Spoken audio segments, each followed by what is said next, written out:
Está no ar mais um episódio do PaduaCast. Patrocínio Supermercado Super Paduano. Quarentena Burgers, Beer and Barbecue. Baby Mania, moda infantil e brinquedos. Pica-Pau, materiais de construção. DNA Sistemas. Drogaria Cidade Nova. Micromed Informática.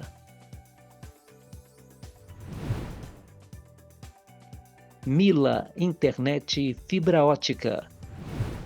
Apoio Chaveiro e Amolador Lemos, Jeito de Brasil Ateliê, H17 Multiatendimento, Zap Pádua, BX4 Assessoria em Marketing. Apoio de divulgação, Jornal do Noroeste, Jornal Na Boca do Povo e Jornal Sem Limite. Olá para você que se liga na nossa programação fantástica. Nessa temporada está começando mais um episódio do PaduaCast, um podcast para a nossa gente. E hoje temos mais um convidado especial, especialíssimo. Ele é produtor cultural, é cantor, percussionista, ele é compositor, ele é poeta, como é que é o da rima, o hip hop? Como é que é? Era o rapper, né? Estou recebendo, tenho a honra de estar recebendo aqui hoje, uma honra imensa de estar recebendo, né? Alex Basílio, Alex Rico Boy. Esse cara é fera. Obrigado pela sua presença aqui.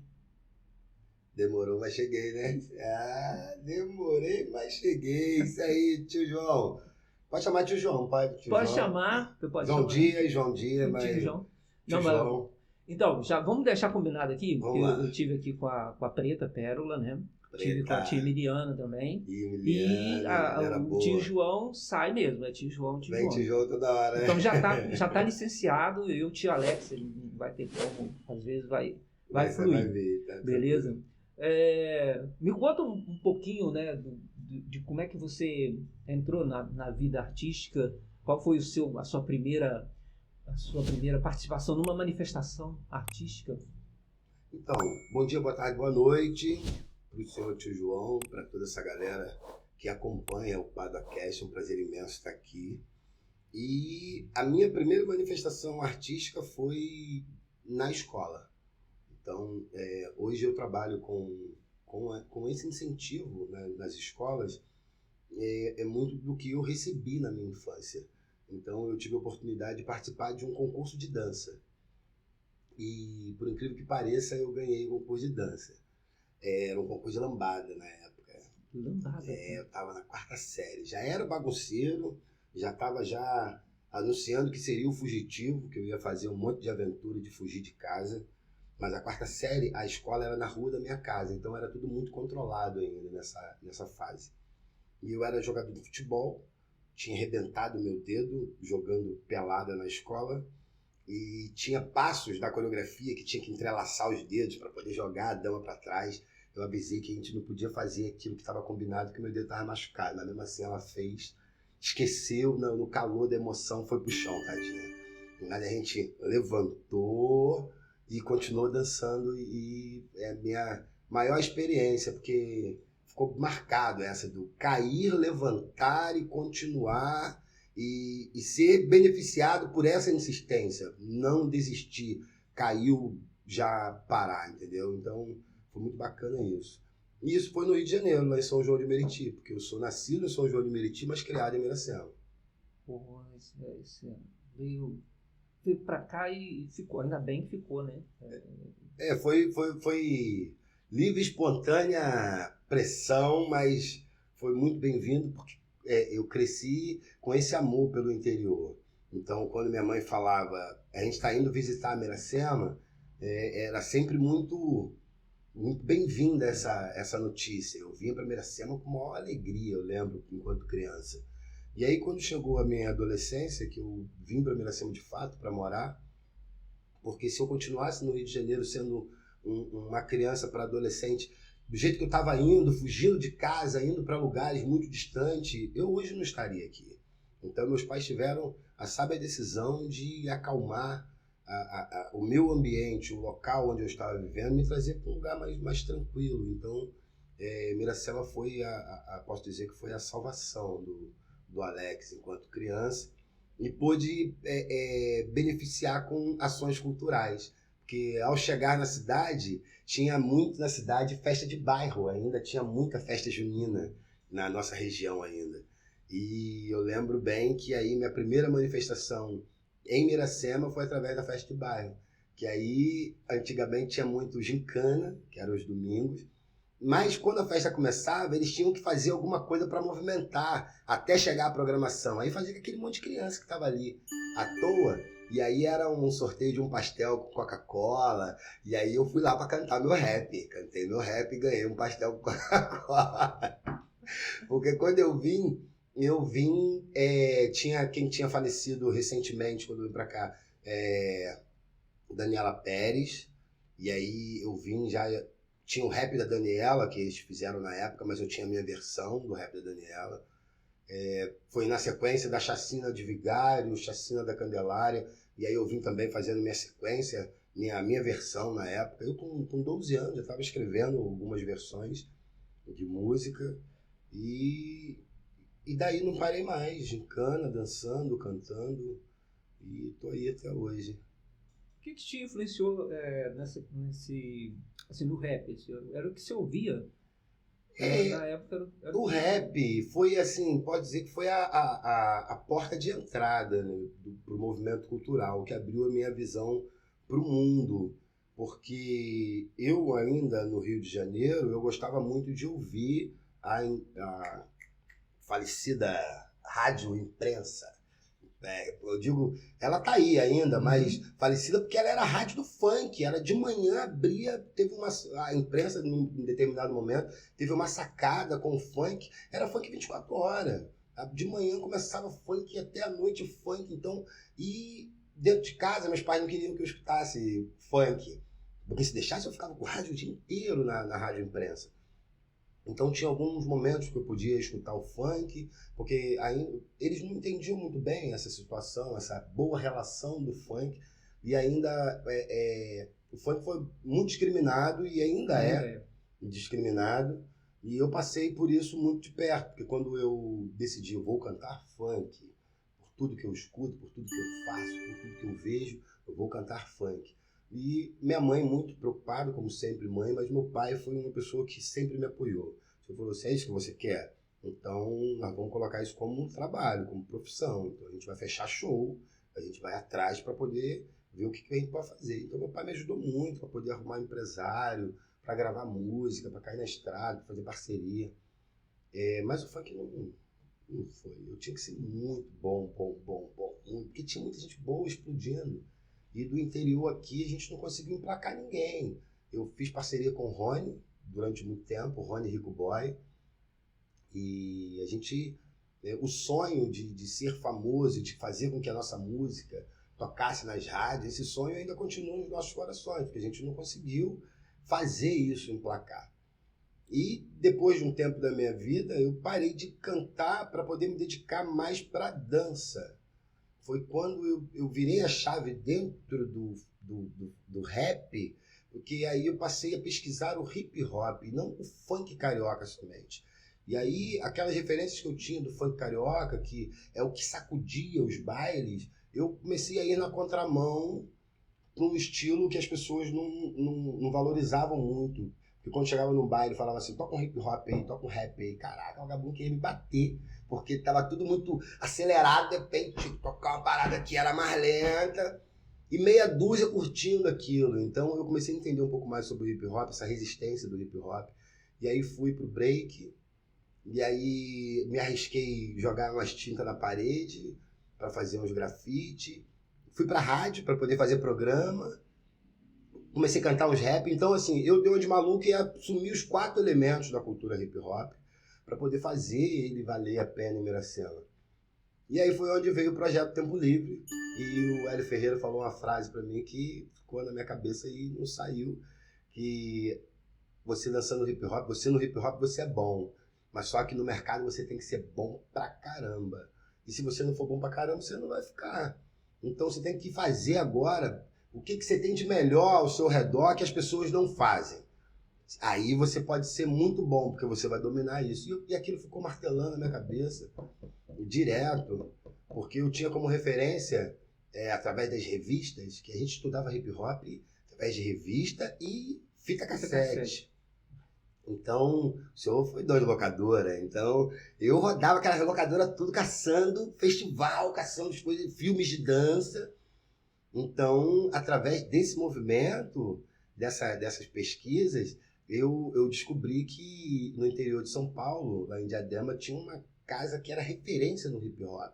E essa frase chamada hip hop tem casa, isso ficou marcado, que era uma ONG. E até então eu não sabia o que era isso, uma ONG que trabalha hip hop. E é interior do São Paulo. E aquilo me inspirou, por que a gente aqui no interior do Rio não pode ter uma casa de hip hop? Conseguimos não. Casa de hip hop não. Mas, lembrando do que o Hélio Ferreira passou, o que tem ao seu redor para você ser muito bom naquilo que as pessoas não fazem? E aí eu comecei a prestar atenção no que tinha de cultura popular ao meu redor. E o que da cultura popular que fosse tão bacana e fácil de comercializar, que as pessoas gostassem muito. E aí eu entendi que ali pertinho de mim já tinha ali o Boi Pintadinho Mineiro Pau, que eu já acompanhava, crescia vendo aquilo, mas não tive um interesse anteriormente. E foi quando, através do mestre Xavier, Jorge Xavier, animador cultural lá no CIEP, eu estava ali dando aula de hip hop e o Xavier fazendo o trabalhinho dele, quietinho, com a sala de música, com uma orquestra de flauta, e aí o boizolão. Aí eu me aproximei para poder participar do boizolão, e meu primeiro personagem foi a Mulinha. E aí eu fui para a Mulinha, e dali, quando a gente precisou montar um espetáculo, porque a gente tinha um cortejo com o boizolão, mas quando a gente precisou transformar aquele cortejo de rua em um espetáculo para o palco, aí o Xavier olhou para mim e falou assim: rapaz, eu vejo você usando toda essa dança que você está fazendo num personagem brincando com o boi, sendo toureiro. Por que você não pensa em ser o toureiro? E aquilo foi amadurecendo na minha cabeça, porque aí o hip hop já estava ficando de lado e eu já estava pesquisando afro. Aí eu já estava com o pessoal da Carmen Luz, com Cláudia Martins, com Fábio Batista. Então eu já estava pesquisando essa manifestação afro do Rio de Janeiro, que tem grande influência de Mercedes Batista. Então eu pude estudar com a Companhia Étnica de Dança durante um bom tempo da minha vida. Hoje eu não sou um mestre de dança afro, porque eu tive que interromper a minha caminhada, mas continuo sendo um grande admirador e multiplicador desse saber, porque eu uso das informações que eu aprendi do afro, do controle do corpo, para aplicar nas técnicas de cultura popular que eu abracei como causa própria. O Boi Pintadinho Mineiro Pau, além de ser uma manifestação do município de Miracema e da região noroeste, porque Boi Pintadinho é Boi Pintadinho, Mineiro Pau é Mineiro Pau. Mas só que aqui na nossa região eles caminham juntos. Tem uma situação que é muito marcante. E cada lugar, uma das duas manifestações é mais forte que a outra. Pádua, por exemplo, o Mineiro Pau ele é mais forte que o Boi Pintadinho. Então, ao anunciar o grupo de Santo Antônio de Pádua, ele já chega se autodeclarando grupo de Mineiro Pau e de Boi Pintadinho de Santo Antônio de Pádua, que é do mestre Nico. Em Miracema já é o contrário, porque em Miracema os grupos são de Boi Pintadinho e o Mineiro Pau é o acompanhante. Tanto o Mineiro Pau como os outros personagens, que vem a boneca, o jaguará, a mulinha. Mas esses personagens fazem parte da história do boi, do alto do boi. E aí eu dançando já com o grupo Cara da Rua, o Cara da Rua já estava criado nessa época, a gente já estava fazendo nossas turnês, e eu pude apresentar para minha avó, falecida, Dona Tita. Dona Tita, eu apresentei eu dançando com boi. Falei assim: vó, aqui ó, a senhora nunca me viu dançando com boi aqui ó. Aí mostrei, levei um notebook, botei no colo dela para ela assistir. Ela viu aquilo, ela ficou maravilhada de me ver dançando com boi. Na hora que entrou o Mineiro Pau, ela abriu um sorriso tão grande e começou a contar histórias de quando ela era criança e que na roça onde ela morava, ela dançava Mineiro Pau pelo menos uma vez por ano, que tinha uma festa naquela localidade e que o boi ia visitar toda vez. Era um boi verde da cara preta. E aí aquilo ficou martelando na minha cabeça, os anos se passaram, eu fui estudando mais sobre boi pintadinho, fazendo mais contato com os mestres, e hoje as pessoas, eu me autodenomino, me autodeclaro mestre de boi pintadinho. Aí eu falo, as pessoas perguntam assim, mas por quê? Quem te deu esse título de mestre? O pouco conhecimento que eu tenho, eu compartilho ele. Então, se eu compartilho algo e as pessoas fazem parte desse ciclo do aprender e compartilhar, somos todos mestres. Essa é a minha interpretação. Posso estar até errado quanto a isso. Mas a repetição, ela leva a esse lugar. E a gente tem esse embate muito grande com a academia. Porque o mestre só pode ser reconhecido como mestre se passar pela academia. Se ele fizer um curso do mestrado, se ele tiver o canudo. E a cultura popular não tem canudo. O canudo da cultura popular é a vivência. É o que a gente aprende com os mais velhos. Aprendi muito com o Xavier, aprendi com o mestre Nonô, aprendi vendo o mestre Nico, aprendi vendo o Negão de Miracema com o boi, o Negão carreiro, vendo outras pessoas, o Valci brincando como carreiro. E essas pessoas construíram esse Alex que está aqui como o que ensina, que multiplica. Porque muitos desses são somente as pessoas que participavam da manifestação do carnaval. E o carnaval está sucateado, então essas pessoas estão esquecidas, isoladas. Elas não dão aula, elas não se apresentam, elas estão esperando um carnaval ser reativado para que elas possam, agora já com muito mais idade, poder sentar do lado da avenida para observar e falar assim, nossa, eu dançava, eu fazia isso. Então, eu sou um desses resistentes que estou aí mantendo um espaço ativo com atividades. Então, isso hoje se tornou o Ponte Cultura. Eu não consegui ter uma casa para o hip hop, mas hoje nós temos uma casa para o boi pintadinho. Então, hoje, o boi verde da cara preta que minha avó via quando criança, hoje está lá no meu quintal, que é o Boi Poeira, que era a localidade onde ela cresceu, que era o Morro da Poeira. Então, Boi Poeira, verde da cara preta, das histórias da minha avó, tá lá no quintal, Vivinho da Silva, fazendo esse compartilhar, porque ele é ancestral, ele nasceu dentro do bloco do Aleluia, foi batizado no carnaval de 2020, a gente nem sabia que a pandemia estava chegando, e a gente estava ali comemorando aquele carnaval. Eu precisava que o Tripa, daquele dia, assumisse, mas o Tripa arrumou um pé quebrado e deixou o boi lá na hora de entrar para a avenida. Falei, já que é meu, vem cá, meu filho. Eu peguei ele e joguei ele para cima, fui ser o Tripa dele. Então, eu batizei o Poeira não sendo o carreiro dele, não fazendo a reza, e sim rezando ali dentro do boi. Porque o Tripa nada mais é aquela pessoa que dança embaixo do personagem. Então, esse é o Tripa. E aí, quando eu estou falando de reza, eu não estou falando que o boi ele é religioso. É a reza que cada pessoa faz do seu dia a dia, daquilo que acredita, da sua proteção. Ainda mais que a gente está falando de carnaval, que é uma festa da carne, mas pelo menos no Pai Nosso a gente reza antes do carnaval, né? Então, choveu o tijolo naquele dia. Então, a água, que é a água mais santa que essa, mais pura para batizar o boi. Então, o Poeira nasceu verde, com a cara preta e a saia rosa, que a gente estava homenageando a Mangueira naquele ano, o bloco do Aleluia verde e rosa. E aí depois ele veio como boi da independência, e aí a saia virou amarela, Brasil verde e amarelo. E aí ele, por si só, ele é a saia verde fluorescente, que é a história dele, vem com essa base do verde, verde fluorescente, tá lá. Então, eu falo muito, João. Não, mas é isso. Eu vou lembrando de gatilhos assim, o senhor tem que me interromper e me dar caminho, porque senão não, mas eu falo esse demais. é um caminho.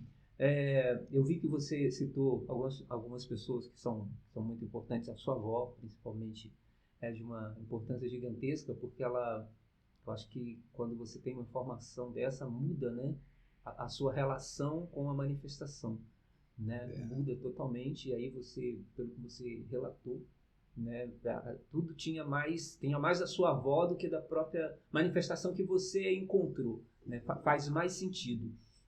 Eu quero aproveitar e citar duas pessoas que você citar, a gente só pontuar duas pessoas, né?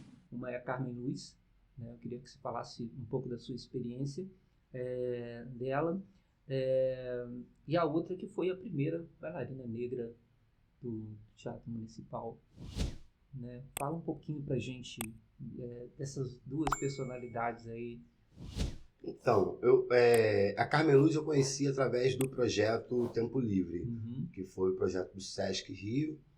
Hélio Ferreira era o coordenador, ele fez aquela muvuca em todo o estado do Rio e levou e trouxe para a gente, para todos nós que participamos desse projeto, as qualificações culturais. E a área da dança tudo começou com o UFRJ. Mas a UFRJ, naquela pegada de pesquisa, de tudo muito do pesquisador, e a parte artística, cultural, aquela parte pulsante, não estava em primeiro plano. E o Hélio Ferreira sacou isso e virou a chave, trazendo a Carmen Luz. Pô, foi um feito muito gigante. Não que a UFRJ fazendo nada que a UFRJ pôde proporcionar. Mas no segundo ano, que ele ampliou a parceria e trouxe Afro-Reg, Nós do Morro, Companhia Étnica de Dança, Brasil Mestiço, pô, aí abriu a mente de geral. E a Carmen Luz, naquele momento ali, ela pôde me apresentar Mercedes Batista, que até então eu não conhecia Dona Mercedes. E eu não pude conhecer Dona Mercedes pessoalmente. Eu não tive essa honra, esse prazer, esse privilégio de conhecer Mercedes Batista pessoalmente, mas os meus mestres conheceram. Então, Carmen Luz, Fábio Batista, Cláudia Martins, são as pessoas que eu mais me conectei com a dança afro. A Carmen Luz, ela é grande diretora, uma pessoa que me ensinou muito, me ensinou no amor e na dor, porque no amor foi todo esse processo de aprendizado que a gente foi apresentado, teve todo esse carinho do compartilhar. E na dor é quando a gente faz alguma coisa que está errado e ela não pensava duas vezes para vir dar aquela... e botar o cara no lugar e fazer pensar que aquilo está errado, não é certo. E eu tive essa grande oportunidade de viver com ela e aprender muito disso. E entender que a gente faz parte de uma árvore, nada vem de graça, nada é do nada. Da forma que eu aprendo, eu preciso devolver isso. De que forma que eu devolvo tudo isso que eu aprendi? Porque até então, até eu conhecer esse movimento da Carmen Luz, do ensinar como a Carmen Luz trouxe para mim, com essa metodologia utilizada, até então eu não tinha essa... Eu não sabia como me comportar com essa visão do mestre, do quem está me ensinando, de como compartilhar isso. Porque o hip hop era muito do individual, o funk era muito individual. Por mais que eu tivesse pessoas ali ao meu redor, mas eu ainda não reconhecia aquelas pessoas como os meus mestres, porque eu estava indo na marra buscar aquilo lá. Mas, ao vivenciar com a metodologia da dança afro, eu pude olhar para trás e entender, caraca, fulano foi meu mestre ao me ensinar a rimar de tal forma. Ciclano foi meu mestre em me ensinar como que eu tocava, como que eu fazia uma dobra para voltar com a mão esquerda, que eu não conseguia fazer o slap na mão esquerda. Então, eu comecei a entender melhor isso através da dança afro. A dança afro, isso, tio João, eu não tenho vergonha de dizer, eu já estava com 25 anos de idade. Já estava velho para dança. Mas, como bailarino, eu já estava velho, mas foi a hora certa para eu poder virar a chave na minha vida. Porque senão eu ia ser um bailarino que tá normal, fazer uma coreografia sem saber a origem dela, que na verdade eu não estou fazendo, eu estou pegando um monte de pedacinho dos outros, que tudo tem sangue, tem suor, tem cansaço de alguém, tem a história de alguém naquele movimento, e eu simplesmente peguei aquele movimento, reproduzi e disse que é meu. Hoje eu sou muito contra tudo isso, mas eu já fiz isso. Por não ter o conhecimento que isso está errado. Alex, mas é claro que isso está errado, mas para quem está vendo vídeos de uma fita cassete, aprendendo o que está na fita cassete, reproduzindo aquilo, para mim aquilo estava certo. Mas quando você vai comercializar isso, e você passa a vender espetáculos e criar espetáculos a partir daquilo, então você tem que ter sua identidade própria. E foi o que mais me motivou a trabalhar com a cultura popular, porque assim eu sabia que eu estava recriando algo a partir das histórias, das vivências daquele lugar. Então, o que a gente estivesse criando a partir daquilo ali é a nossa verdade daqui para frente. E não que eu estivesse reproduzindo o que está num vídeo que veio do Bronx. Então, essa é a realidade dos caras lá do Bronx, que eu estou reproduzindo aqui. Então, Carmen Luz foi para isso. Foi para tomar esse choque de ordem, se posicionar e reconhecer quem de fato foi mestre da minha vida e pôde compartilhar e contribuir para esse Alex que está aqui hoje. Então, só tenho a agradecer muito para essa pessoa, para essa mulher guerreira, que tem muito tempo que eu não a vejo, mas sei que está aí fazendo cinema e deixando o registro dela aí no mundo. Isso é bacana. É legal. É legal ouvir isso de que muda, né? É o que a gente está falando com relação à sua avó, por exemplo, quando você tem a história da origem do movimento, da origem do que vem. Você acha que hoje as pessoas que começam na dança, elas têm essa percepção, ou hoje ainda se começa intuitivamente, igual você começou, assim? Vai muito intuitivamente, João. Se eu falar aqui que as pessoas já chegam na dança já cientes de tudo isso, eu vou estar mentindo. A pessoa ela chega por chegar, porque é o que ela já cresce rebolando, ela sabe que o quadril dela está destravado para ela rebolar, e ela não está entendendo que isso é uma herança genética, porque ela tem outros lugares do mundo que as pessoas já nascem fazendo aquilo ali. E ela aqui no Brasil está fazendo sem saber o porquê está fazendo. Ela herdou aquilo, já está no DNA, no sangue, no astral, na áurea, já está no subconsciente. Ela carrega aquilo e vai passar isso. Geração, os anos vão passar e isso vai acontecer. Eu ainda estava brincando com a Cida, minha esposa, que se eu tivesse dançado quando criança no Rio de Janeiro, eu não tinha vindo para o interior. Se eu tivesse entrado para dança e não para futebol, eu teria sido muito mais rigoroso. Assim, eu acredito que a dança ia me envolver muito mais. Eu ia entrar para o samba ia me colocar num outro patamar e eu ia embora. Eu ia viver uma realidade que não era essa que eu vivo aqui hoje. Mas eu sou muito grato por ter vivido tudo isso, ter saído fora da linha para que esse caminho desse uma volta grande e me trouxesse aqui. Porque senão eu não ia estar falando de Boi Pintadinho e Mineiro Pau. Seriam outras pessoas falando disso e não o Alex. E ligando esse Boi Pintadinho e Mineiro Pau com a história de Mercedes Batista. Porque Mercedes Batista foi uma grande pessoa que deixou esse legado pra gente por ter sido uma mulher preta, à frente do seu tempo, nascida em Campos, viveu com a mãe dela no Rio de Janeiro, a mãe costureira, que fez de tudo para poder contribuir para a educação da filha. E ela, por sua vez, ela honrou com o que a mãe com toda a confiança que a mãe depositou nela, não só conseguindo esse feito de ser a primeira bailarina do Teatro Municipal, mas com tudo que ela fez depois disso. Com tudo que ela veio construindo até chegar ali, o que ela fez depois disso. Toda a pesquisa, com toda a sistematização, todo o método que ela criou, com todo esse legado, essa escola. Hoje eu sou muito grato saber que depois de Mercedes Batista, que ela se inspirou em várias partes para juntar esse conteúdo, essa escola Mercedes Batista, de Mercedes, ela teve vários alunos, mas desses vários alunos, um se chama Gilberto de Assis. Gilberto de Assis teve vários alunos. Um desses alunos de Gilberto de Assis é Charles Nelson. Charles teve vários alunos, e ainda tem. Charles está aí dando aula até hoje.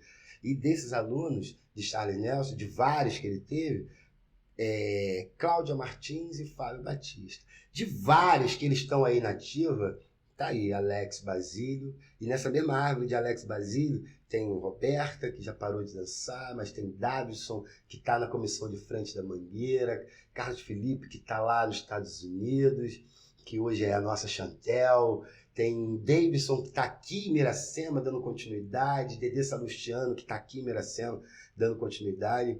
Então, é uma árvore que vem dando frutos e fortalecendo a sua raiz. Então, a gente tem que saber muito bem de onde a gente veio para a gente entender onde a gente quer chegar. E hoje a gente tem a nossa escola aqui, ou melhor, a escola de Boi Pintadinho Mineiro Pau do Noroeste Fluminense. Paralelo a essa escola, a gente tem uma sala de dança afro, que ela não é uma sala física, mas a gente tem esse espaço nas escolas, na nossa comunidade, porque a gente entende que qualquer pessoa daqui da região que fala assim, eu sou o multiplicador de dança afro, então ele vai ter que vir conversar com a gente para falar, e aí, de quem que é? Você veio de onde? Quem é que seu pai, seu avô, seu tio? Então ele vai ter que contar um pouquinho de onde que ele aprendeu, se ele está dançando afro só do YouTube, da internet. Se for esse afro, a gente vai aconselhar ele a fazer uma aula. Vai lá, gente. O Fabinho tá dando aula ainda no Rio, pô. O Fabinho tá rompendo barreiras e o Fabinho tá aí sendo destaque nas escolas de samba, como Mercedes Batista foi. O Fabinho tá sendo destaque hoje no Sindicato de Dança do Rio de Janeiro. É um dos negros que tá ali fazendo a diferença e com a linguagem da dança afro. Então, assim, eu fico muito honrado, muito grato em fazer parte dessa história e poder ser esse falador aqui para inspirar mais pessoas a estar inserida aí no movimento cultural. Bacana. Quem quiser começar na dança hoje, segue qual o caminho? Fala aí pra gente. Para começar a dançar hoje, ô tio João, sendo muito sincero, aí a dança afro, ela não é comercial, principalmente no interior. A criança que quer começar a dançar afro, ela não vai encontrar uma aula de dança afro na academia, porque a gente, durante muito tempo, a gente associa dança à academia. E isso teve grandes problemas com questão de legalização, de documentação. Porque um professor de dança numa academia, ele é visto como profissional de saúde, não um professor de arte e cultura. E aí a gente sempre teve esses grandes problemas. Então, você costuma achar balé, jazz. Muito lindo, muito bacana, muito rico. Mas você não vai achar uma dança afro. Aí a dança afro você acha onde? Acha numa ONG, dentro de uma favela. Aí, em específico, como eu estou falando de uma árvore e ela jogou o fruto dela lá em Miracema, então na região a gente não tem outros movimentos de dança afro ativo, como a gente tem hoje com o Grupo Cara da Rua, que o Grupo Cara da Rua é o herdeiro direto em relação a grupo direto dessa manifestação do Tempo Livre com a Companhia Étnica, e ali a gente aprendeu o que a Carmen queria ensinar e o que o projeto ensinou como um todo, que era de se organizar enquanto manifestação. E a gente foi muito feliz em ter uma companhia de dança afro e multiplicar isso. Então a gente tem os nossos adolescentes, que a gente faz questão de incentivar e manter isso. Então hoje quem quiser dançar afro vai ter que ir para Miracema, vai ter que estar conectado com a gente em Miracema. Na região, infelizmente, só se a gente conseguir fechar acordos e parcerias para poder estar expandindo. Temos profissionais para isso. Mas se a gente começar hoje a abrir muito, a gente perde o nosso profissional que toma conta lá da nossa comunidade, porque a gente não tem tantos assim. Mas a gente está aí montando um time novo, a gente tem muitas crianças inseridas. Gostaria muito de poder dizer assim, ó, aqui em Pádua, você pode procurar em tal lugar que a gente tem aula de dança afro, mas infelizmente a gente não tem. A gente tem pessoas que fazem dança afro porque gostam do afro, porque já viu alguém dançando, que pesquisa, mas não faz parte da mesma árvore que nós, não não faz parte da mesma árvore que o zebrinha, nem parte da mesma árvore que o olodum, porque são árvores diferentes, mas que comungam com a mesma história da dança afro-brasileira. Então, quem quiser dançar, procura uma academia, tem vários movimentos nas academias, mas quem quiser dançar afro, eu aconselho a seguir nas redes sociais os professores de dança afro, as referências do Rio de Janeiro, que a gente tem Fábio Martins, Fábio Batista, Cláudia Martins, Davison Salustiano, a gente tem Aninha Catão, a gente tem da Bahia o Zebrinha e o Balé Folclórico da Bahia, a gente tem a professora Tati Campelo, a gente tem muita gente boa. A gente tem Isa Jorge no Rio de Janeiro, a gente tem muita gente boa no afro, mas tá tudo espalhado. Então como é que a gente vai fazer para poder aumentar esse time? Então é na resistência mesmo, tio João, de se manter vivo. Por isso que a sala de dança Mercedes Batista, ela é da região noroeste, ela roda a região noroeste. A gente começou um projeto em Itaperuna, mas a gente já tem a nossa sala em Miracema. A gente está fazendo um movimento para que próximo ano a gente possa estar retornando com as atividades em Pádua, que a gente já teve aqui em 2023, 21, 22, 23, a gente teve aqui em Pádua, a gente conseguiu trazer a dança afro para cá, mas infelizmente a gente não conseguiu manter. Então, se manter é que é o difícil, tio João.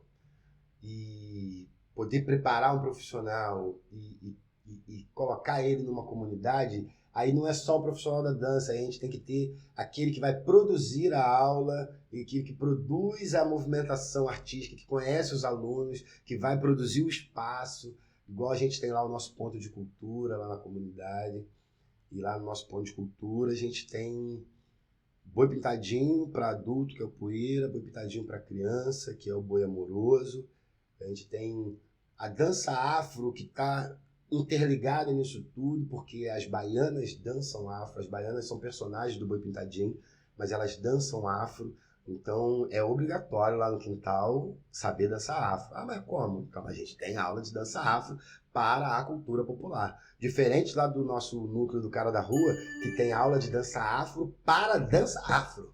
Então é uma companhia de dança afro. Lá no nosso ponto Raízes, não. Lá a dança afro é para botar o chitão, é para poder dançar com o boi pintadinho. Entendeu? Bacana, então, lá como é que é lá? Aberto? O nosso ponto de cultura está localizado no bairro Nossa Senhora de Fátima, em Miracema, na rua Vandergama, no final da rua Vandergama. A gente lá tem a grande sacada, porque nós temos duas entradas, dois acessos, tanto pela Vandergama quanto pela Rua do Campo de Aviação, porque nós moramos um beco, numa escada, mas isso para quem mora lá no alto. Lá no centro da cidade de Miracema tem o mesmo formato de beco e escada, mas o nome é Travessa. Entendi. É lá no centro. Mas o meu endereço lá em cima tá Beco 3. Não é escada não, nem travessa, é beco. Então o que a gente tá fazendo? Essas brincadeiras assim, eu dou essas cutucadas, porque eu moro do lado de um posto de saúde, em uma rua que não é tão fácil acesso para o caminhão grandão de lixo chegar, e naquele viradouro que é o final da rua, o caminhão não chega ali, então a gente fica 1 semana, 2 semanas com o lixo do lado do posto de saúde. E ele só acumula. Fala assim, poxa, mas os moradores tinham que se conscientizar. Mas o morador tira o seu lixo de dentro de casa, coloca no local onde tem que ser recolhido e ele não é recolhido ali. Então, ali nós temos, naquele lugar onde as pessoas dizem que é uma escada, é um beco, e colocam a gente num lugar muito ruim, e lá no centro da cidade é muito bem cuidado, muito bem varrido, lá se chama Travessa. Então, essa brincadeirinha, eu preciso que aquele beco ali, são poucos moradores, mas as pessoas já dizem, é o beco do postinho, referência. É o beco do Rico Boy, é o beco da Dona Laurita, é o beco da Damiana, é o beco do Leão. Então a gente vai fazer agora uma ação de grafitar o beco e colocar para cada um desses moradores ali essa placa de referência para que não se perca. Dona Laurita faleceu, era um terreiro que tinha ali naquele lugar, e ela faleceu e o terreiro fechou. Então, daqui a pouco, as crianças que vão crescer não vão lembrar mais da Dona Laurita, ou melhor, não vão saber quem foi a Dona Laurita. E hoje a gente está ali com o nosso ponto de cultura, que é de graça, é aberto para toda a comunidade em geral. Gostaria de atender toda a Miracema, mas não posso, não tenho pernas para isso. A gente foi contemplado e reconhecido como ponto de cultura agora desse ano. Mas a gente já está fazendo atividade naquele lugar desde 2020. A gente chegou ali, a gente nem sabia que a pandemia estava chegando. E quando a pandemia chegou, a gente já estava instalado naquele lugar. Então, muita coisa mudou naquele quintal, que era terra. Hoje a gente tem um concreto batido. A gente se sujava de terra, hoje a gente se suja da terra, do concreto, mas já melhorou essa qualidade de vida para as crianças que frequentam o espaço. Porque hoje eles têm um banheirinho, coisa que a gente não tinha antes, coisa que a gente, na época do hip hop, a gente ia para as praças, para as ruas, e não tinha um paradeiro. Hoje não, hoje eles têm um lugar para guardar o porrete do Mineiro Pau, hoje eles têm um lugar para guardar o instrumento, para guardar o boi pintadinho, tem um quartinho só para bagunça do boi, tá lá o boi, os tecidos, os panos. Então eles já se identificam que aquele lugar, por mais que é do Alex, da família do Alex, aquele chão que está ali, mas isso é só uma formalidade, porque aquele espaço ali, culturalmente, é da comunidade. Então, daqui a algum tempo, eu espero ter condições do nosso coletivo poder, de fato, comprar aquele espaço ali, que hoje é cedido, minha família cede para que a gente esteja ali, para que a minha família vai viver em qualquer outro canto e não tire o nosso ponto de cultura dali. Porque toda vez que fala assim, não, porque a gente vai fazer uma obra aqui assim, por assim, gente, você esqueceu que aqui é um ponto de cultura, né? A gente vai fazer uma obra ali e o bonde vai para onde? Onde que a gente põe? Não. Então, assim, se a gente quer ter uma boa qualidade de vida enquanto ser humano, não vai ser ali.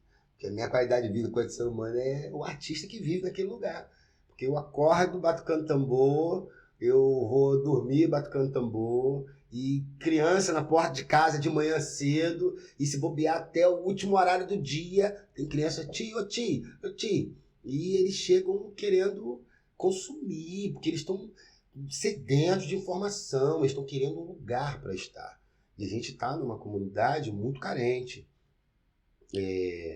onde as pessoas já carimba, e já está carimbado, assim, ó, é preto, é pobre, morador de periferia, então é bandido.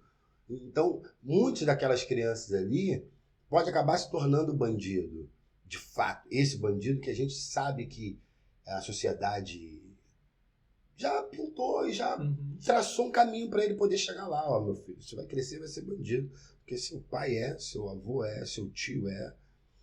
Mas esse bandido que pintaram a gente, desculpa um pouco do radicalismo, se alguém entender que isso é muito radical, mas quando trouxeram a gente para o Brasil não era Brasil, era colônia, trouxeram a gente para cá sem perguntar se a gente queria vir.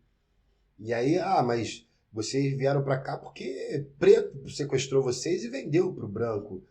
Que seja, mas aquele preto lá foi espólio de guerra, estava todo mundo em guerra, mas quem viu isso como moeda de troca, de manipulação e de domínio, foram os europeus. E a gente veio para cá sem a vontade própria de estar aqui.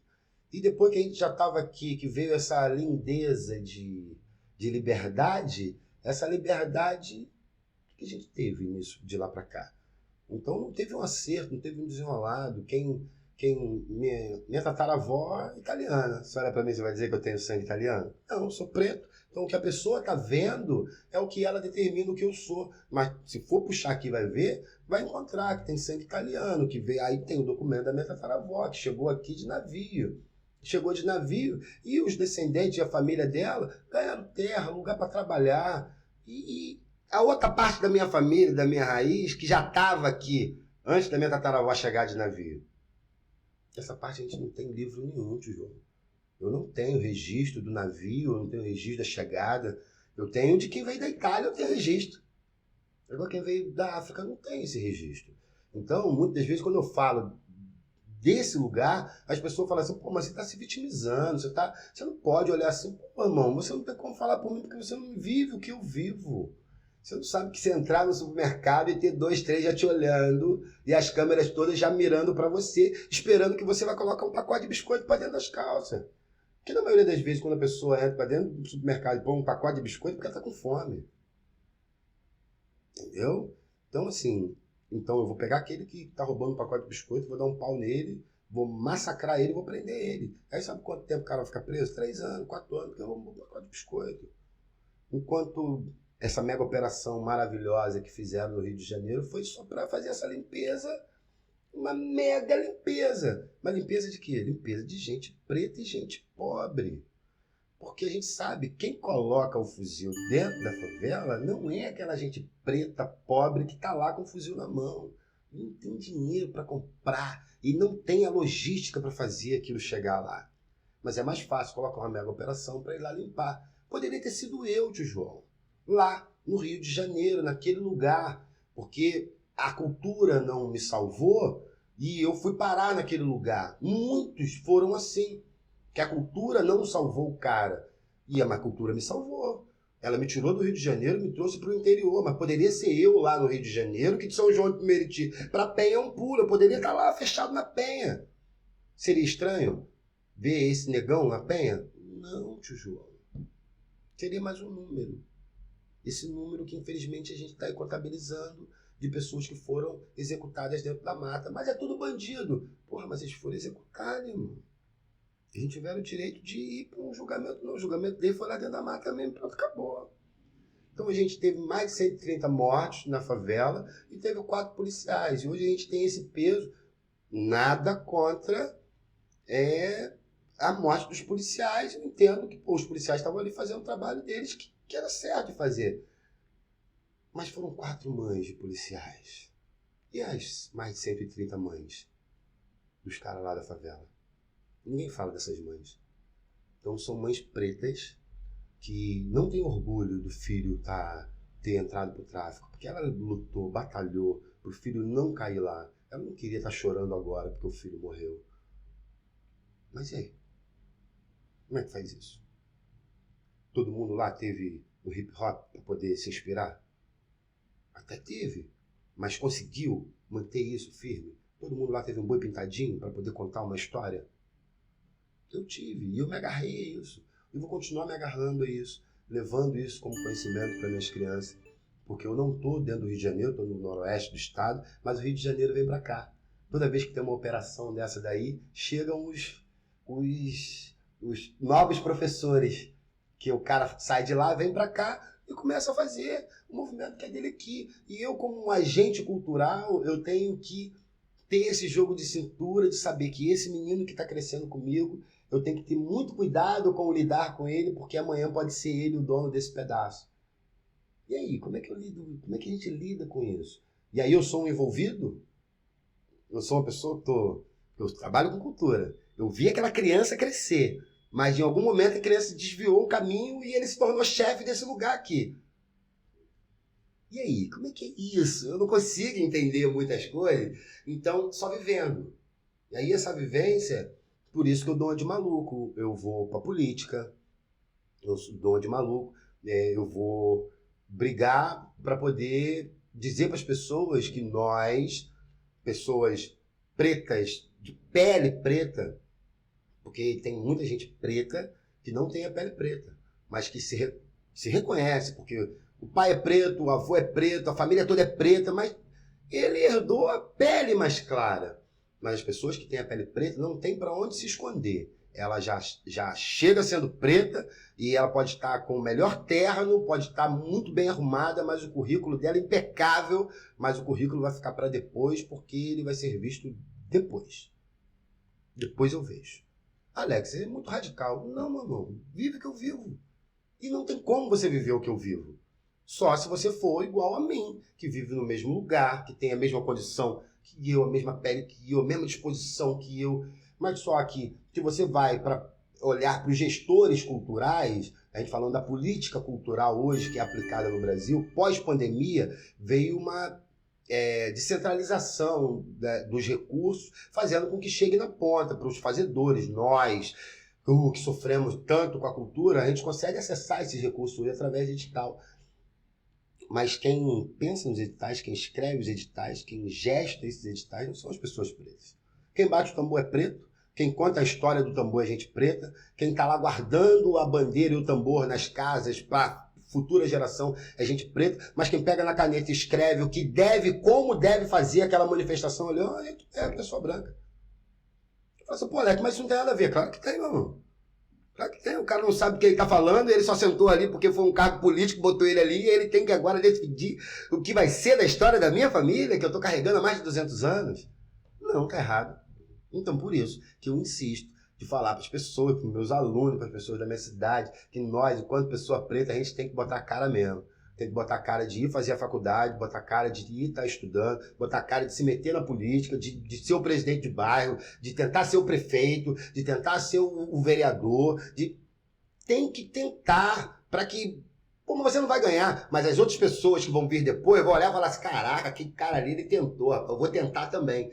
Eu não ganhei, mas daqui a 10 anos alguém vai olhar pra mim e falar assim, pô, o Rico Boy, ele teve coragem de vir e eu vou também. Onde que o Rico Boy errou? E ele vai usar todos os meus erros para ele não cometer esses erros e fazer os melhores acertos e ele conseguir chegar lá.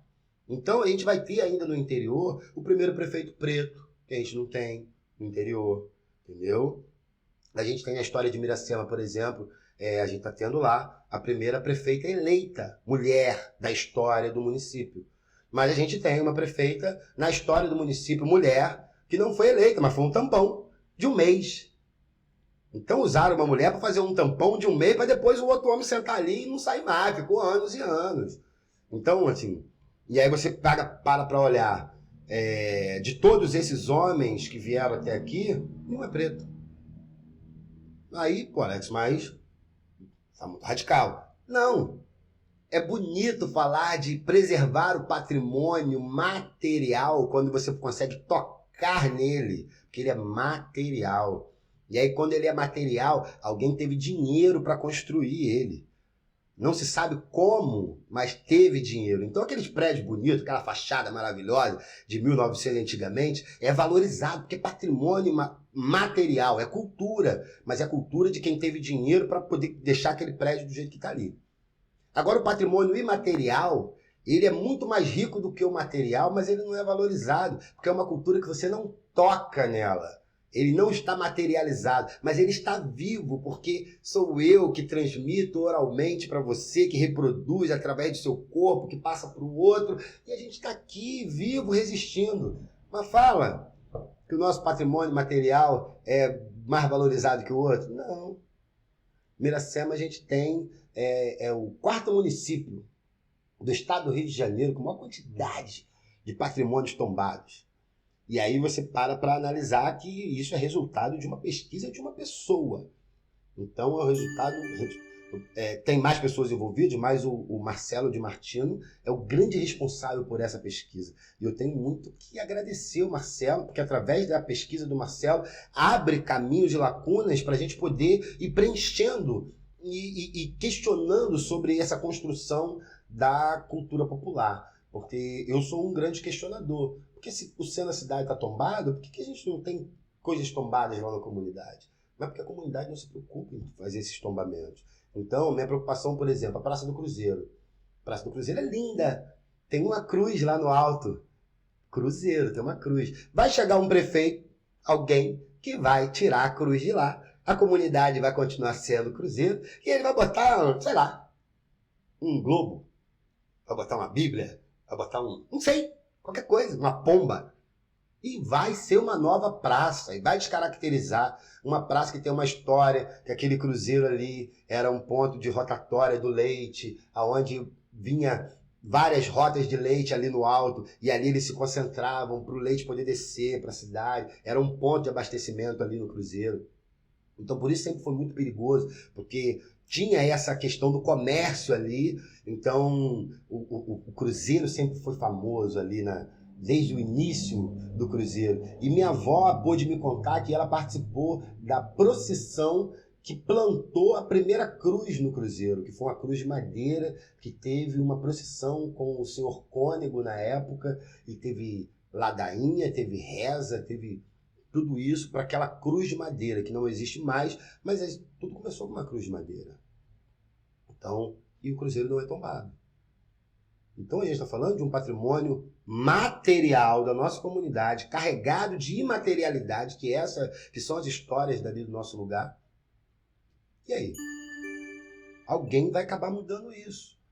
Como já aconteceu em Itaocara, eu tive a oportunidade de trabalhar lá e vi uma foto de um ex-prefeito com uma marreta enorme na mão, quebrando um coreto. Mas ele construiu um outro coreto. Mas ele se orgulhou em dizer, mostrar, imortalizar através de uma foto. Estou quebrando isso aqui. Então, assim, qualquer um pode fazer isso. E aí, assim, a gente precisa manter isso, João. Essa representatividade é tudo. Minha esposa briga muito comigo porque ela quer que, de fato, eu seja um mestre da academia, que eu seja reconhecido pela academia. Ela está sempre pontuando que é isso que falta em mim. Muitos dos meus professores conhecidos, pô, Alex, tem que fazer a faculdade, tem que ir para a faculdade, tem que ir para a faculdade. Eu sou muito resistente a isso. Eu sei que é necessário, mas ainda sou muito resistente ainda à faculdade, porque eu sei que eu vou fazer a faculdade, ela vai ser muito bacana para mim, mas o canudo vai ficar ali. Porque o que eu faço, eu já faço. A comunidade, hoje a academia, eu tenho muita bagagem do que a academia não tem. Eu sei que a academia tem muita coisa que eu não tenho, mas o que a academia tem, que eu não tenho, é a chave para abrir portas. Mas eu tenho o conhecimento que a academia quer imortalizar. Então, essa troca é que ainda não está ainda não é muito bem feita. A gente tem muito mestre como eu, a gente tem o mestre Nonô, que é o nosso mestre do Caxambu. Hoje a gente tem o Caxambu do Noroeste, uma honra muito grande ter o mestre Nonô no Caxambu do Noroeste, que é um mestre reconhecido pelo IFAM, tem o certificado do IFAM, é do tempo de Sebastiana II, ele é de antes do Caxambu resgatado em Santo Antônio de Pádua, que a gente tem a história hoje viva do Caxambu em Santo Antônio de Pádua, com o mestre Nico, mas é um resgate do que Sebastiana II fez durante o período que depois da morte de Sebastiana, o Caxambu em Pádua deu uma pausa. E aí, depois de um tempo, o mestre Nonô estava nesse resgate junto com o falecido professor Hélio. E aí veio o mestre Nico, Dona Clara e toda essa galera que a gente já conhece as histórias que o mestre Nonô já pôde contar. Hoje ele não está mais no Caxambu de Santo Antônio de Pádua, mas o título de mestre, o conhecimento dele como mestre, não se perde. Então o que eu pude fazer é ter um grupo de pessoas que precisava de conhecimento e de um mestre. Falar, mestre, nós estamos aqui, quer ensinar pra gente? E assim, ele está aí com todo o amor, com toda a satisfação, podendo multiplicar, mais uma pessoa preta contribuindo com esse legado, que vem de Sebastiana II, que de Sebastiana vem antes dela, e a gente está aí dando continuidade e passando. Por isso que a gente deu o nome de Caxambu do Noroeste, que incomodou algumas pessoas, porque acham que a gente teria que ter um nome, que o Noroeste é amplo, e tá todo mundo no Noroeste, cada um tem um nome. Bacana, é legal, mas se a gente ficar com essa picuinha, a gente vai ver só os outros crescendo e a gente ficando para trás. Porque eu cito muito como exemplo, que é uma coisa que está dando certo, e eu sou muito feliz e bato palma para toda essa galera, que é o Jongo do Vale do Café. O Jongo do Vale do Café são vários grupos reunidos ali, que é do Vale do Café. Mas você percebeu de onde que eles são? Jongo do Vale do Café. E aqui a gente precisa falar do que é nosso. A gente aqui faz jongo, mas o nosso jongo é Caxambu. E o Caxambu, ele é do Noroeste. E para poder chamar as pessoas, instigar as pessoas para isso, eu não fui na contramão de criar mais um grupo que falasse de Miracema, se Miracema já tem um. Eu vou falar de Pádua, e Pádua já tem um. Itaperuna já tem um, Porciúncula já tem um. Você quer saber? Noroeste não tem ninguém, né? Então nós vamos falar de todos esses grupos, porque assim a gente dá a oportunidade do mestre Nonô costurar com todos esses mestres e a gente vai poder levar um Caxambu muito mais fortalecido. Então, o Caxambu do mestre Nonô é o Caxambu do Noroeste, por fazer um Caxambu que é daqui, que é essa pegada mais próxima da Umbanda, que, como o seu Nonô diz de forma muito simples, o nosso Caxambu, ele é angolano, ele tem uma pegada da Angola. Então esse batuque da cabula, ele está presente no nosso Caxambu.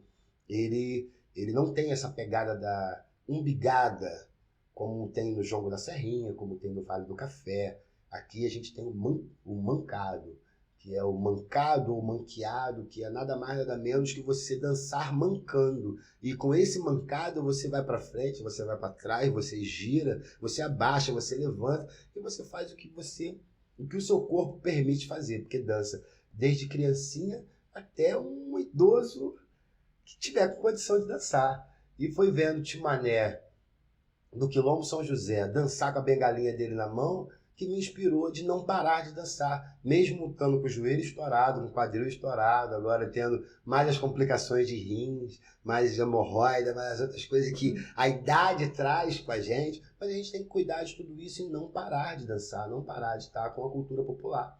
Que a cultura popular, por mais popular que ela seja, mas ela precisa de técnica para poder desenvolver e continuar aplicando ela. É interessante você falar isso, que ela precisa de técnica, porque mesmo o mais idoso, quando ele passa para o menor, né, ele tem a didática dele, ele tem a forma de ensinar e ele faz essa continuidade exatamente dessa forma. Eu ensino aqui para esse menino desse jeito, é assim que faz, é como ele aprendeu com o avô, com um bisavô. Querendo ou não, essa didática também intuitivamente está presente, né, no ensino da cultura popular. Eu estou conversando aqui com Alex Basílio, produtor cultural, artista, multiartista, né? A gente vai falar tudo, a gente vai ficar meia hora só.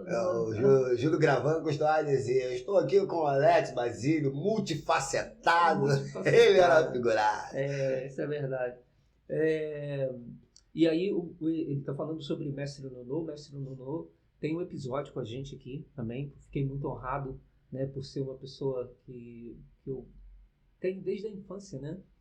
Foi parceiro do meu pai, então a gente tem muitas vivências, muitas histórias de quando nem eu era nascido ainda, que meu pai contava com ele. Então vou deixar no card aqui para vocês assistirem também o episódio com o Mestre Nonô, que vale muito a pena. Você está ouvindo PaduaCast. Patrocínio Supermercado Super Paduano.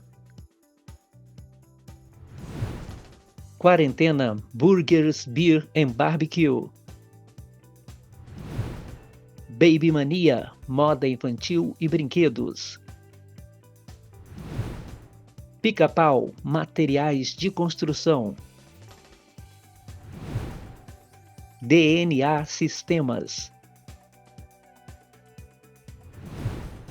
Drogaria Cidade Nova. Micromed Informática.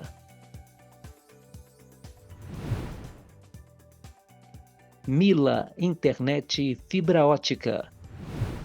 Estou conversando com o Alex Basílio. Alex Rico Boy. Cara, a gente está no mês de novembro, né? E é tido como o mês da consciência negra. E eu queria ouvir a sua fala sobre a importância de ter um mês, né? Eu até conversei isso com a Preta, sobre ter um mês, que às vezes é muito criticado, né? Assim, mas é só um mês. Tem muita divergência ainda sobre a eficácia de ter um mês para falar sobre consciência negra. Eu queria ouvir você, que é um ativista, você que está dentro dos movimentos, eu queria ouvir a sua opinião sobre isso, sobre como é que o novembro, nós chamamos de novembro negro, né? Como é que isso impacta para a redução do preconceito, da discriminação racial, especialmente no Brasil? João, sendo muito sincero, o novembro da consciência negra, ele é o que a gente está vendo lá nas geleiras do nosso mundo. Está derretendo. E é irreversível aquilo, do jeito que a gente está hoje, devastando, desmatando, produzindo gases que detonam com o nosso planeta. O derretimento, ele é inevitável. Então, fazer o mês de novembro Só novembro? Então é onde rola essa questão da divergência. É importante ter as ações, como a gente tem as ações de combate de combate à manipulação de combustíveis fósseis, tudo isso importante. Por que eu estou fazendo essa ligação com a questão da consciência negra? Porque estamos falando de consciência. E consciência está todo dia. Ela é toda hora. Então, eu pegar o preto para poder falar dele só em novembro, eu não concordo. Eu não deixo de ir nas escolas, atender convites nas escolas, mas não faço questão de ir nas escolas em novembro para falar da consciência negra.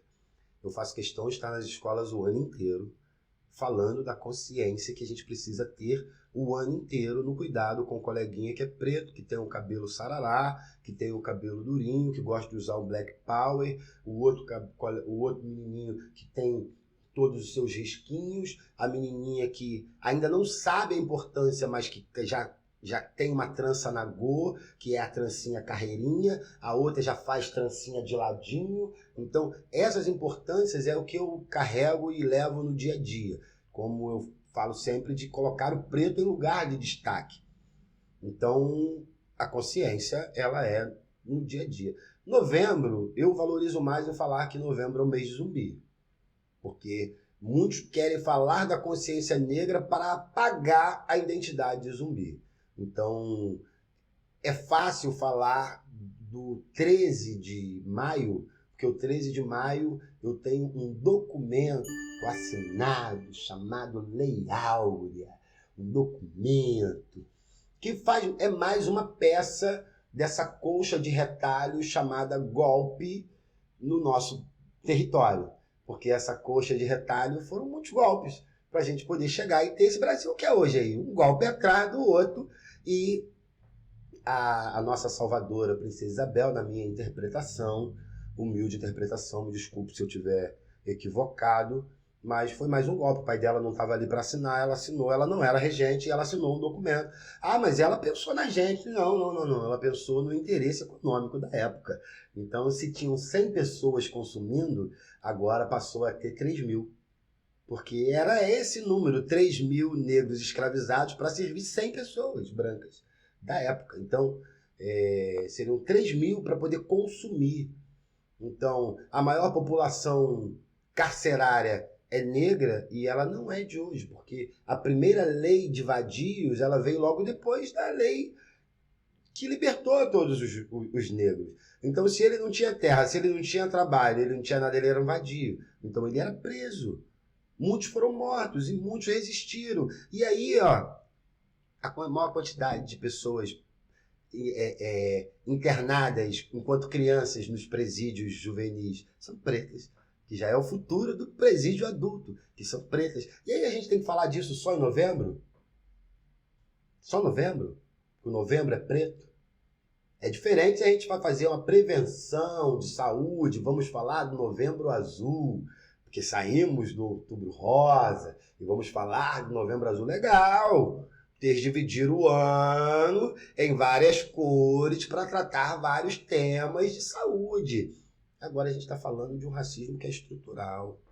A gente está falando de uma criança que pode não querer mais voltar para aquele convívio escolar, porque ela não se sente bem ali, porque ela não se sente representada, porque os professores não são pretos como ela, porque ela olha para o diretor, para as pessoas da escola que chegam todos de carro bonito, não desfazendo que ele não tem que ter o carro, ele trabalhou muito para ter, e se ele não tiver o carro, ele não consegue dar aula em vários lugares, porque o professor é sofrido pra caramba.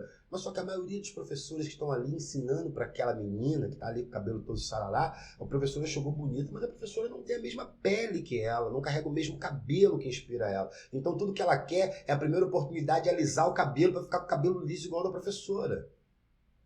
Então, representatividade é tudo. Quando a menina liga a televisão e vê a Maju ocupar um cargo alto de âncora de um jornal nacional ou de qualquer outro jornal, e ela tá lá com o cabelo black dela, grandão. Em algum momento ela tá lá, de trança na go. Isso é representatividade. A gente precisa ter essas pessoas nesses lugares para poder dizer, os Estados Unidos, tanto problema que tem lá, mas eles elegeram um presidente negro. No Brasil a gente não teve isso. A gente teve o presidente preto que, todas as fotos do cara, ele tá cheio de pancake na cara. Ele era negão. Entendeu? Mas ele tá cheio de pancake. Todas as fotos dele ele tá brancão. A gente tem o nosso escritor maravilhoso, Machado de Assis. A gente tem todos os relatos de comprovação que ele era negão, mas só que ele foi embranquiçado pela época dele. Consciência negra só para falar do mês de novembro, então, tio João, a gente tem que falar o ano inteiro. Mas é bom ter pelo menos esse mês que instiga. É importante ter, pela questão da representatividade. Eu só acho que é pouco. E quando a gente tem para poder falar, a gente tem que falar como um todo. A gente tem que falar de toda a política pública que não foi colocada para nos beneficiar. E sim para beneficiar um grupo menor de pessoas. Então, a gente tem o interior do estado, onde a maioria das pessoas no interior são pessoas pretas, e que a maioria delas não se reconhece pessoas pretas. E a maioria delas está tão velado que elas não entendem que o racismo está acontecendo ali, e tá normal, tá tranquilo. Porque, olha, a dona fulana é muito gente boa. Ela me considera como quase da família dela.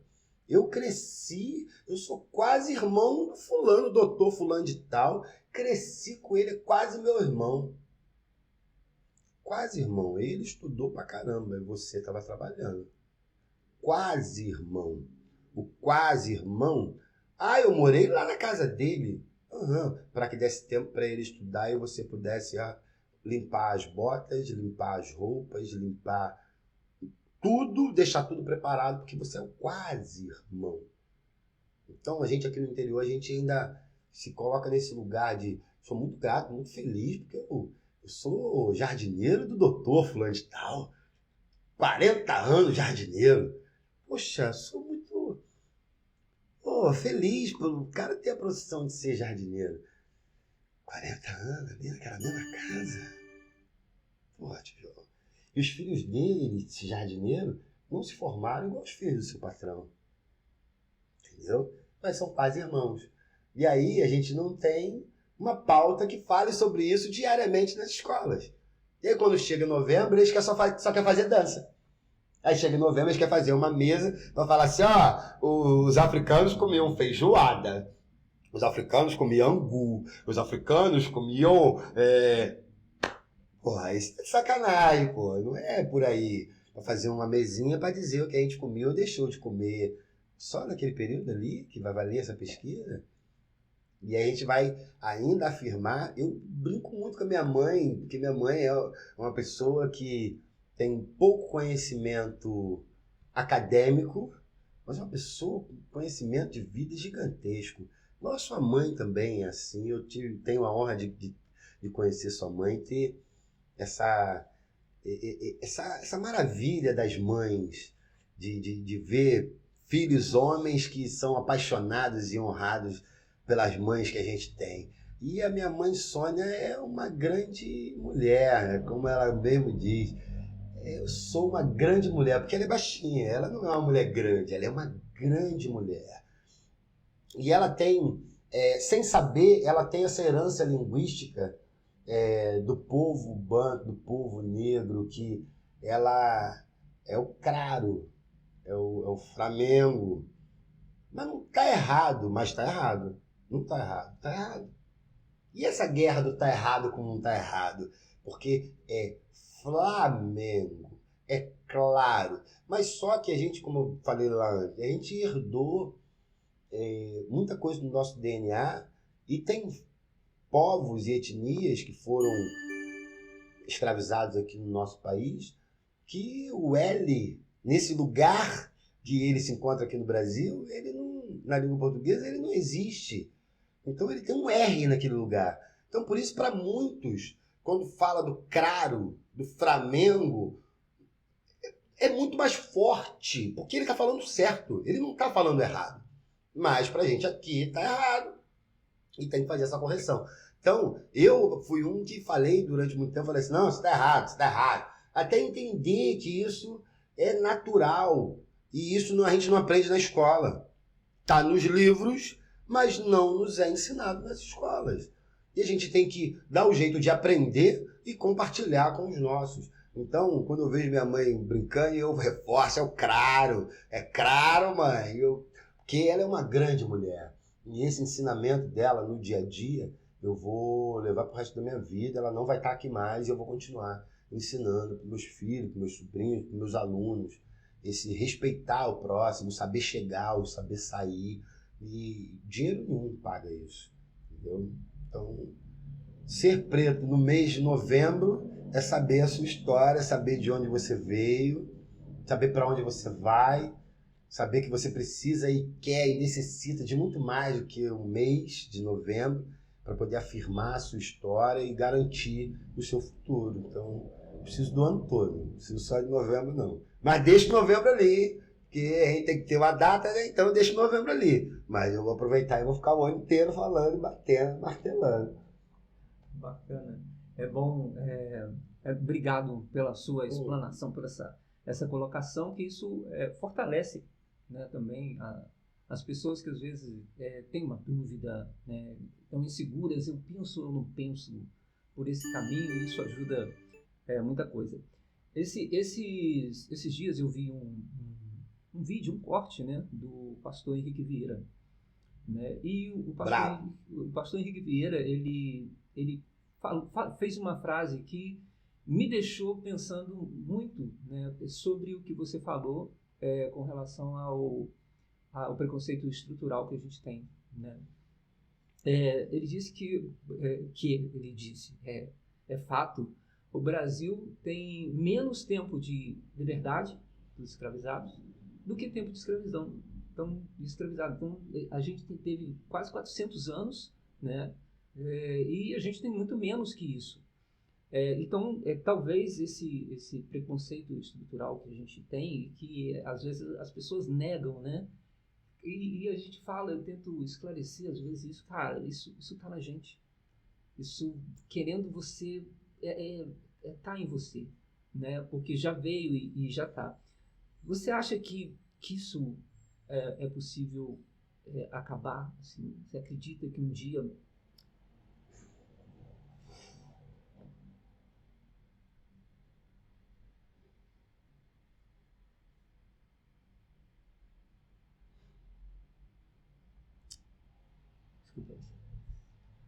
Tio João, eu entendo a sua dor, eu entendo o que você sente. A sua pergunta que não foi finalizada, interrompida por conta dessa emoção que ela contagia a todos aqui nesse momento. Será que isso um dia vai acabar, tio João? Não sei, não tem uma cartilha pronta para isso, entendeu? Como o senhor colocou, me trouxe como exemplo uma pessoa braba demais no conhecimento e que compartilha desse conhecimento, que é o pastor Henrique. Pastor porque ele decidiu usar a nomenclatura de pastor para poder enfrentar esse lugar onde as pessoas usam essa nomenclatura para se aproveitar do próximo. E ele não é um pastor preocupado com a religião. Ele é um pastor preocupado com o amor. Eu não estou aqui fazendo campanha pro cara, mas como o senhor citou o pastor Henrique, ele prega muito o amor de Cristo, o amor de Jesus. Todas as vezes, todas as falas que eu acompanho dele, ele é um cara muito inteligente, muito sábio e muito humilde também. E ele fala do amor de Jesus. Jesus que passou por aqui, se você for pegar todos os exemplos que Jesus nos ensinou, se a gente for dentro da Bíblia, que é o documento sagrado, que é o documento que a gente tem, que comprova a história e a vivência aqui de Jesus, se eu for transferir isso para a política, Jesus foi um cara de esquerda. Jesus, ele foi perseguido politicamente. Jesus foi assassinado por ser um agente político. Porque o que ele estava fazendo, ele estava mexendo com essa grande maioria, com essa grande minoria que toma conta dessa maioria como um todo. E tudo que Jesus quis foi que acabasse aquela desigualdade, que pudesse o amor chegar na frente do dinheiro. Então, será que a gente vai conseguir quebrar isso tudo, João? Como o pastor afirmou, a gente tem muito menos tempo de liberdade do que de tempo de povo escravizado. A gente conseguiu alcançar algumas vitórias, mas não é nada do que a gente precisa. Poderia ter sido diferente, pô. Se a gente não tivesse chegado aqui acorrentado, se a gente não tivesse chegado aqui e ser obrigado e forçado a ficar aqui, não tivesse sido maltratado aqui nesse lugar, se nossas mulheres não tivessem sido estupradas, se a gente não tivesse os nossos filhos mutilados, se a gente não tivesse toda essa covardia que aconteceu ao longo do tempo com o povo preto, se a gente não tivesse tudo isso acontecendo, a gente poderia ter um Brasil melhor, porque o Brasil é rico demais. O Brasil, ele sustentou a Europa e sustenta o mundo até hoje. Então, poxa, a gente seria muito mais forte, a gente teria muito mais condição, mas não, aqui sempre foi visto terra de aproveitador. O cara que vai chegar aqui vai ficar rico, rápido e fácil e nas costas do outro. E foi muito fácil ser rico nas costas do negro, porque o negro sempre foi no Brasil a carne mais barata, sempre foi mais fácil vender o negro. Poxa, João, dói muito a gente pegar documentos de época e ver como que eles tratavam a gente. Vende-se mulher negra de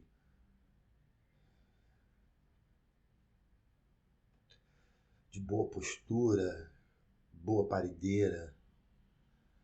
Vende-se homem negro forte, bom de serviço.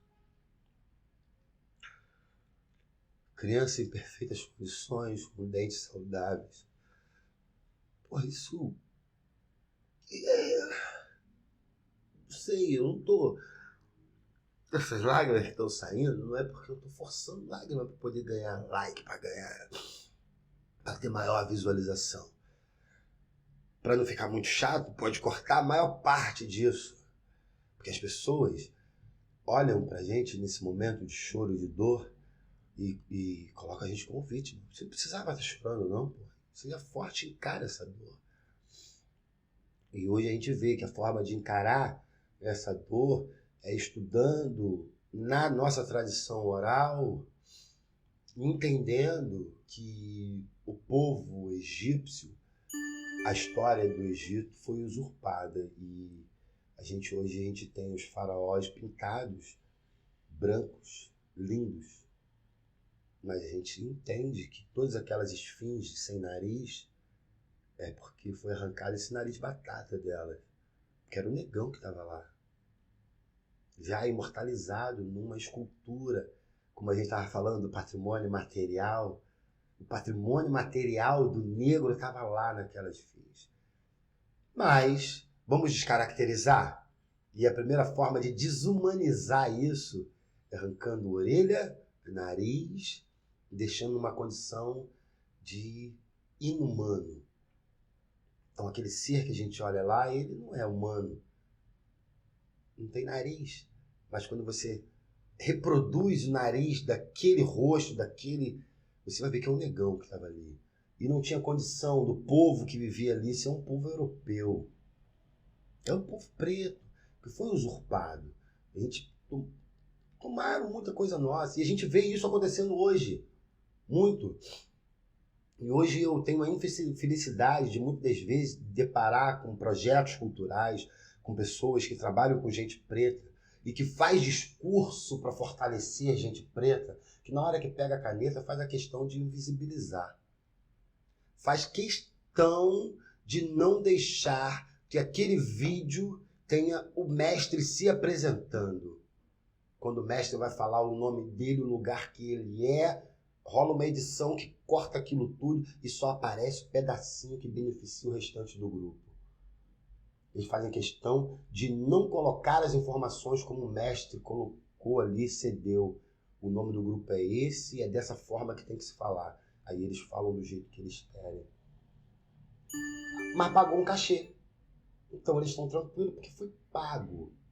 Já te paguei, você vai comprar comida, daqui a pouco você vai estar com fome de novo e não vai ter mais dinheiro. Mas aquele pontinho da história, onde foi escrita aquela história, você não vai aparecer nela. Porque eu paguei por isso e paguei para não colocar o seu nome.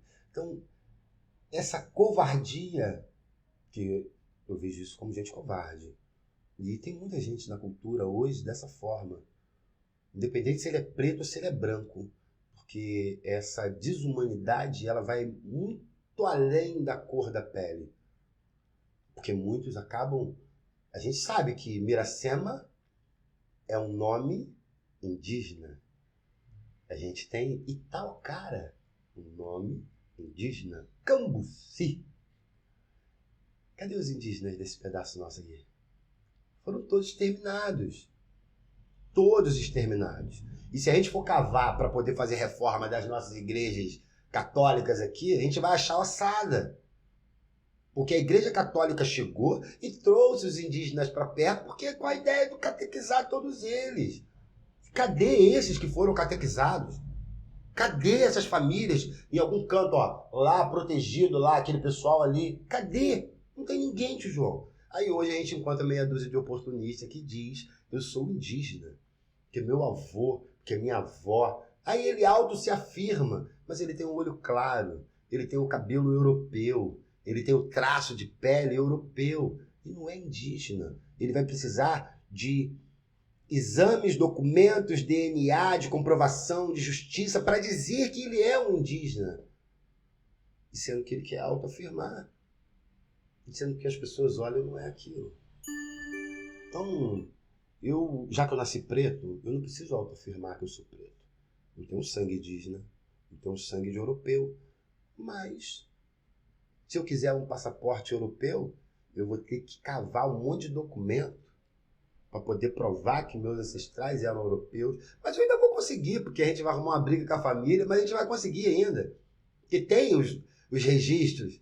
E do povo africano, nossa? Como é que faz? Porque muitos que chegaram aqui, que foram trazidos de África, ainda tem essa lei do retorno. Porque todos que chegaram aqui, ficaram aqui querendo voltar. Mas os muitos que conseguiram voltar, não foram aceitos nem reconhecidos como parte daquele lugar. Porque a partir do momento que ele foi retirado dali, quando ele voltou um outro ser. Então, essa covardia do transformar o outro, isso dói na gente. Se a gente vai conseguir mudar isso, não sei, vai precisar mais 300 anos. Mas nesses próximos 300 anos, nosso nome vai estar na história. Como Zumbi colocou o nome dele, como Dandara colocou o nome dela, como João Cândido colocou o nome dele, como a gente tem diversos escritores que estão aí,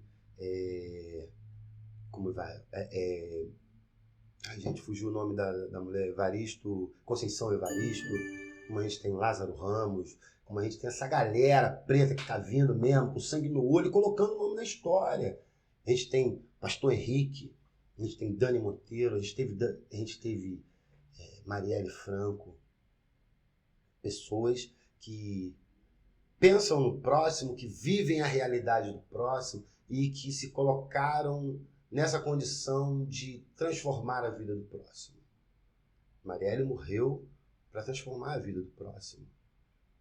Dani Monteiro continua lutando no Rio de Janeiro para transformar a vida do próximo. Pastor Henrique está lá em Brasília. O que o Pastor Henrique passa naquele ninho de cobra, que é o Congresso, é brabo demais o que ele passa ali dentro. E ele tira isso com tanta elegância.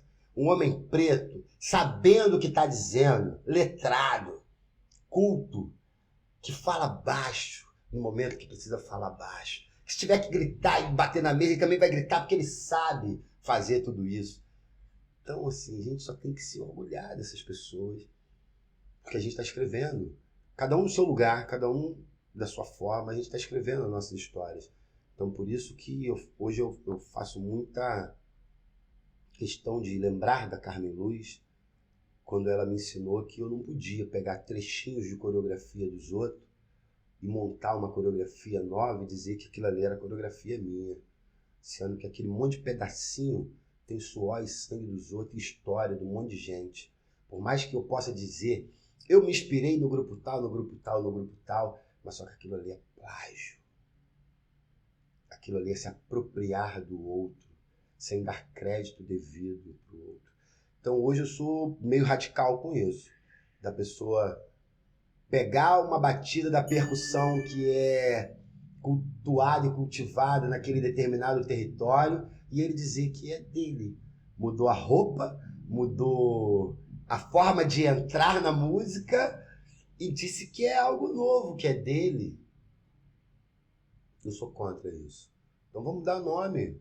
Dar nome a quem é o nome. Então, se você está hoje batucando esse tambor, diga, por favor, quem foi o seu mestre. Eu, orgulhosamente, eu posso dizer, tive Carmen, tive Xavier, estou tendo aí mestre Nonô, Claudinha, como outros e outros e outros e outros e outros e outros mestres.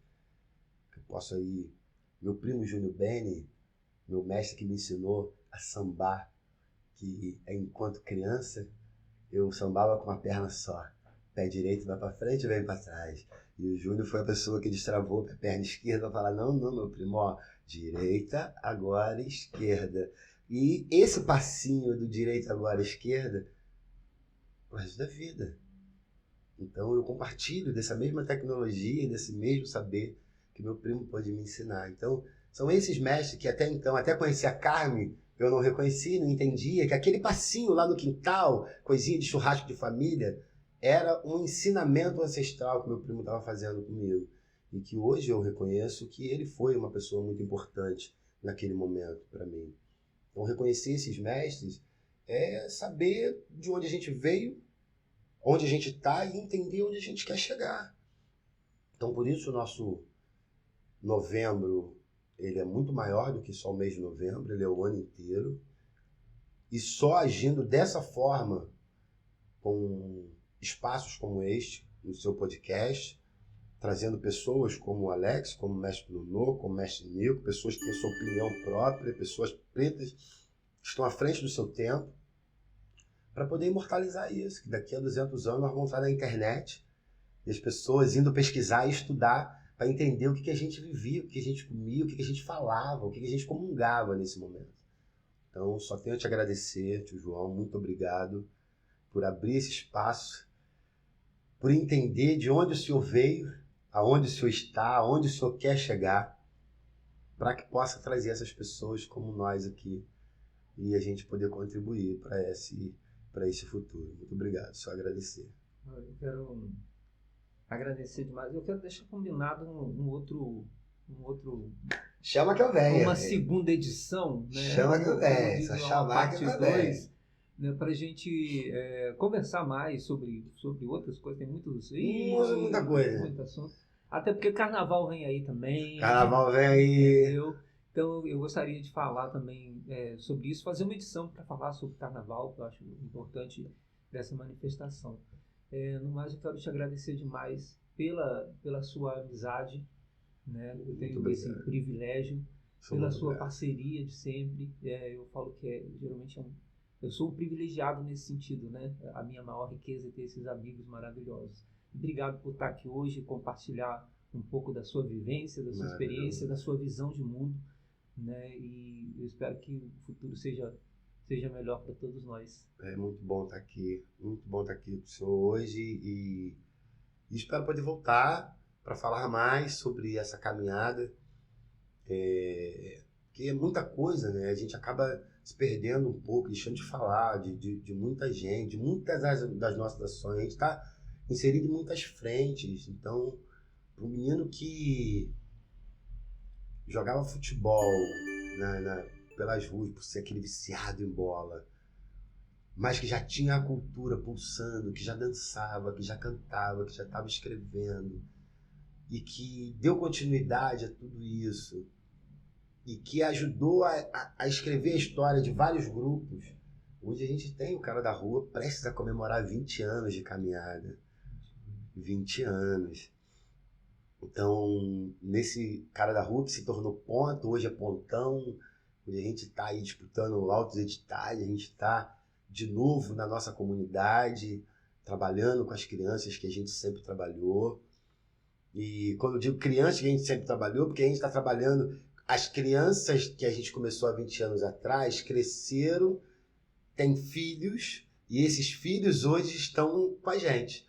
Então, a gente continua em contato com as crianças, porque as crianças estão trabalhando para cuidar desses filhos, e a gente está dando as aulas para esses filhos, então ele confia na gente, porque ele foi nosso aluno, que ele esteve lá nesse lugar enquanto aluno, e eles vão ser sempre criança para a gente, enquanto pai e mãe, criança nunca cresce, vai ser sempre criança.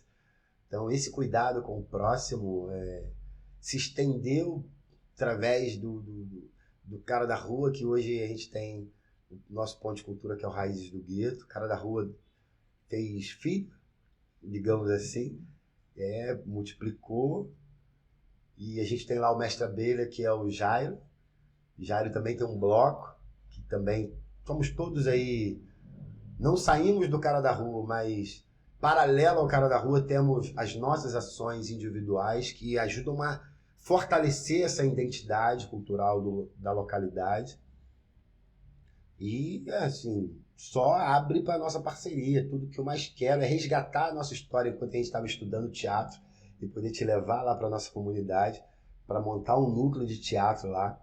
Fala assim, mas o Cara da Rua não é teatro, você não sabe da nossa história, você não vivenciou as aulas lá do anfiteatro, que era lá perto do hospital de Miracema, você não fez aulas ali no antigo esportivo de Miracema, então você não sabe da nossa história enquanto pesquisador de teatro, naquele momento que a gente pôde conhecer o Nós do Morro, e aí foi onde a gente conheceu o João Dias, a gente pôde conhecer Kiudi, que não está aqui com a gente hoje mais, mas a gente pôde conhecer o Clovinho Brandão, lá de Miracema.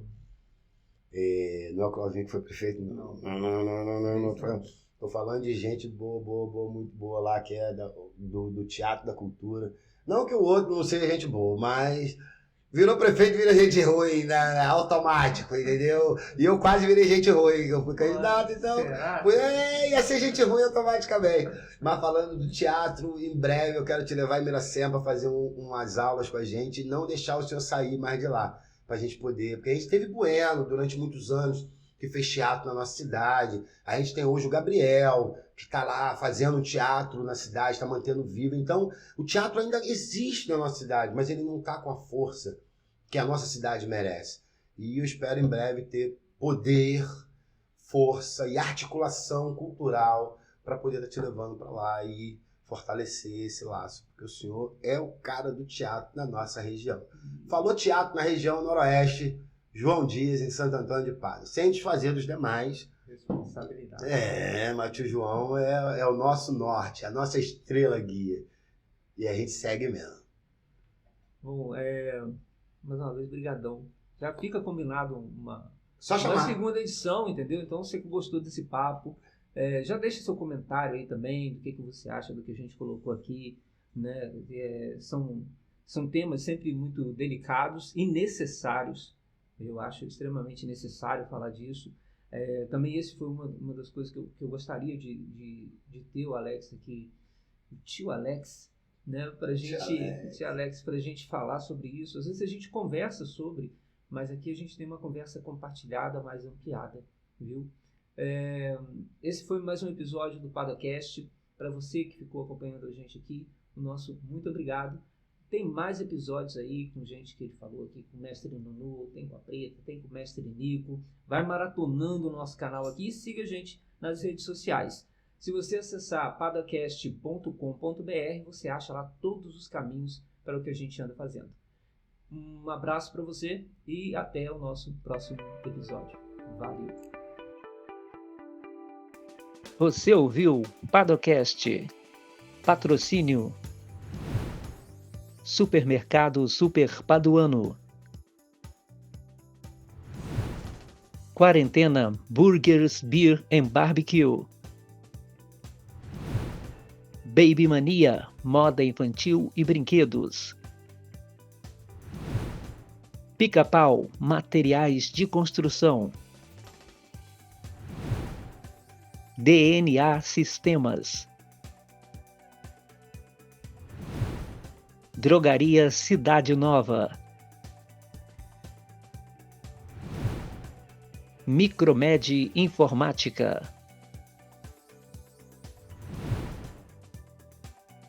Mila Internet Fibra Ótica. Apoio Chaveiro e Amolador Lemos, Jeito de Brasil Ateliê, H1Chat Multiatendimento, Zap Pádua, BX4 Assessoria em Marketing. Apoio de divulgação, Jornal do Noroeste, Jornal Na Boca do Povo e Jornal Sem Limite.